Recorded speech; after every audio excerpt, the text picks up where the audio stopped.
Hey there. So this is the video where we write our first simple Python program. And it's going to be very straightforward, a single line of code called the print function. Very popular first line to write. We'll use it a lot in the course. It just outputs something to our terminal. So we can write a message and have it print out in our terminal when we run our app or our program. But the real focus of this video is on the process. There's a 3-step process that will repeat. It sounds like a self-help book. But there are 3 steps we repeat over and over in this course. We make a new file, we write code in the file, and then we have to go and execute the file from the command line using the Python command.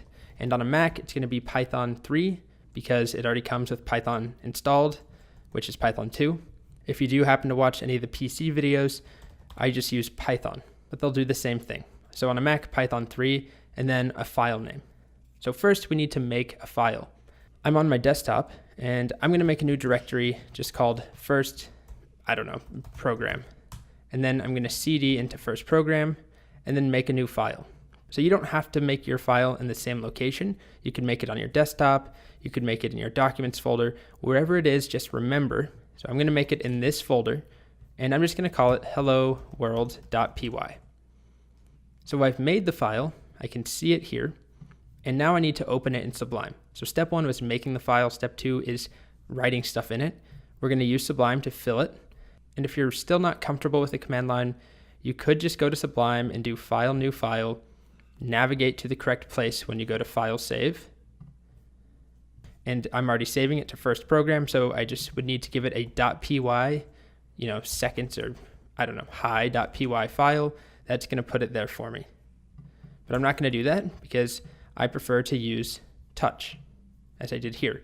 But now we have to get it open in Sublime, and we have a couple options. We could use Finder.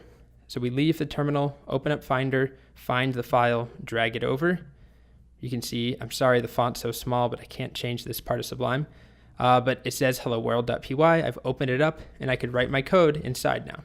If you don't want to use your mouse, if you have the subl command installed from the last video, if that worked for you, you can use that. It opens it up. But if that doesn't work, you can always just come into Sublime, go File, Open, and then find the file that you want to open, like that. So however you do it, we need to open this file. So you need to make it using Sublime or using the terminal, and then we need to open it using the terminal or using Sublime. And we're going to add our first line of code, which is print. So this has to be a .py file for this to work. Print, and then let's just say hello world.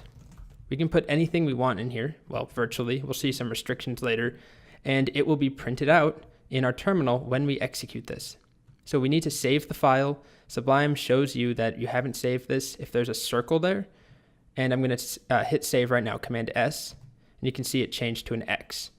But if I make some changes, it now says it's unsaved. So just make sure you save before you want to run your new code. So now I need to go back to my terminal. And I'm in the correct directory. If you're not in the same directory as your file, you need to change directory and find it. Use cd as many times as you need to, find the correct file, and then we execute Python 3 hello world.py.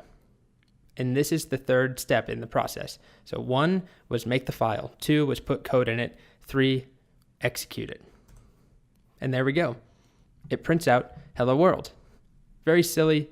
You could add 2 of them and change this one to be goodbye world. The shortcut I used there, by the way, to duplicate was Command-Shift-D. Whatever line you're on, it will be automatically duplicated. Very useful, in Sublime at least. So I need to save, go back to my terminal. I'll use the up arrow to recall the same line and run it again. So that's it. The takeaways from this video are 1, Python 3 space file name, a .py file. If you try and run another file, it's not going to work. It's not going to encounter the Python code it expects, and it'll throw an error. But this should work, assuming that there's something in here, and there is. 2 prints. Prints hello world, and then goodbye world. Print is known as a function. We'll talk a lot more about it later on in the course. We'll write our own functions, spend a lot of time with print. So that isn't the main focus of the video. It's really more about the process. So make sure before you move on that you're able to make a new file in Sublime, put code in it, and execute it. Even if it takes you a while, even if it's ugly, you don't do it all in the command line like I did, that's okay. Just make sure that you can run it at the end of the day. All right,